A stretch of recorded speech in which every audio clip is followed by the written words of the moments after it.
Salut tout le monde, j'espère que vous allez bien, comme notre ami Clint Eastwood.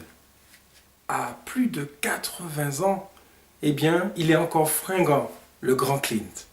La dernière fois qu'on l'a vu devant la caméra, c'était pour Une nouvelle chance, en 2012. Entre-temps, il est passé derrière la caméra, il y est resté, en faisant tourner une pléiade de comédiens que l'on va retrouver dans La Mule, son dernier film.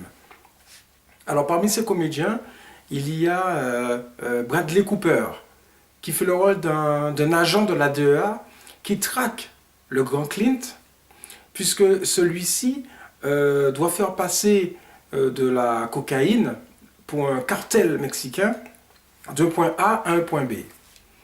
Bradley Cooper, bien sûr, qui est l'inoubliable American Sniper, énorme film de Clint Eastwood, où Bradley Cooper était absolument remarquable. Autre comédien, également policier, puisqu'il est tout simplement le chef de Bradley Cooper, eh bien c'est Laurence Fishburne, qui a déjà travaillé avec Clint Eastwood. C'était, rappelez-vous, dans Mystic River, l'un de ses chefs-d'œuvre. On retrouve également Alison Eastwood, la propre fille de Clint, qui a déjà tourné avec son père à plusieurs reprises, mais elle ne faisait pas le rôle de sa fille. Sauf dans un film où elle était toute petite, c'était dans La Corde raide de Richard Tuggle. Mais sinon, effectivement, on a pu la voir dans Les Pleins Pouvoirs ou encore Minuit dans le Jardin du Bien et du Mal.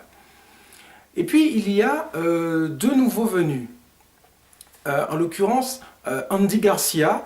Petit clin d'œil à Andy pour Les Incorruptibles, parce que là, il pourchassait Al Capone, et bien ici, il est un chef de cartel. Hein, donc comme quoi, hein, on peut tout jouer.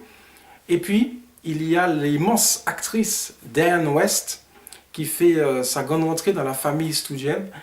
Diane West qui a souvent tourné avec Woody Allen, Anna et ses sœurs, ou encore Radio Days.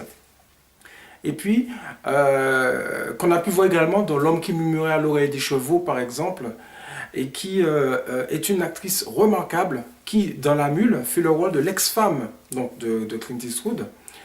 Et avec ce film, eh bien, notre ami Clint nous parle d'une traque, c'est-à-dire la traque de ces policiers contre lui, puisque à l'image ou à l'instar de Monde Parfait, rappelez-vous, où Kevin Costner se faisait également traquer par Clint Eastwood, eh bien, cette partie du film n'est qu'un prétexte purement fonctionnel, hein, c'est très bien fait, hein, mais c'est qu'un prétexte pour que Clint Eastwood nous parle d'autre chose. Et oui, il nous parle tout simplement d'un homme qui se fait pourchasser aussi par son passé, c'est-à-dire un homme qui n'a pas qui n'a pas suffisamment passé de temps avec sa famille, avec sa femme, avec sa fille notamment. Et donc c'est un homme qui est perpétuellement dans une espèce de fuite en avant et qui va passer les derniers temps à essayer de se faire pardonner de cette existence éloignée et consacrée uniquement à sa passion pour les plantes, ou pour les fleurs en particulier. Et justement, c'est avec Diane West qu'il y a les plus belles séquences de ce film. En effet, très rarement dans sa filmographie, Clint Eastwood a demandé pardon. Mais oui, en général, le grand Clint, c'est surtout on va dire un rebelle, une sorte de grande gueule qui soit applique une vengeance implacable, comme dans L'homme des hautes plaines ou encore Pale Rider, soit il est fort en gueule, comme dans Le maître de guerre, ou sinon il est sans pitié.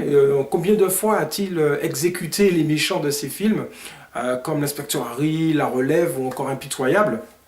Bref, le grand Clint ne demande pas pardon. Et bien cette fois-ci, il a trouvé une nouvelle corde à son arc avec ce nouveau personnage qu'il traite un peu comme il l'a déjà fait dans ses autres films, de manière un peu primo-sautière. Il est cool, il a de bons mots, il est fort sympathique. Il l'avait déjà fait notamment dans La Dernière Cible ou encore dans City Heat, c'est-à-dire Oh les flingues avec Burt Reynolds. Et là, on retrouve donc effectivement un Clint Eastwood plutôt à l'aise avec la société, avec le monde qui l'entoure, mais surtout qui a causé une énorme blessure à sa famille. Il a délaissé cette vie familiale et c'est justement ça qui intéresse Clint Eastwood dans le film et qui dans La Mule a les passages les plus beaux passages, on va dire, très émouvants, très sobre. Comme d'habitude, Clint Eastwood a une mise en scène très simple. Il va droit à l'essentiel, mais le film est tout simplement magnifique. Encore une fois, Clint Eastwood ajoute encore un très très grand film à sa filmographie. La dernière fois qu'il avait fait devant la caméra, c'était pour l'immense Gran Torino.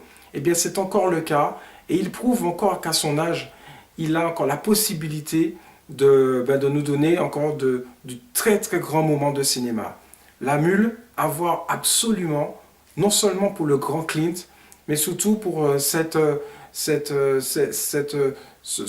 psychologie qu'il y met.